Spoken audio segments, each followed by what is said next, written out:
Welcome to the HardReset.Info YouTube channel. Today I would like to show how you can turn on hotspot on Huawei. First order of business is to launch settings. Then you're gonna enter the mobile network category. Onwards, open the Personal Hotspot page and turn on the Personal Hotspot switch or toggle.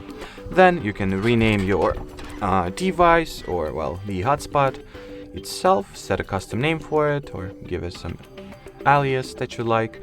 Then you can change its password.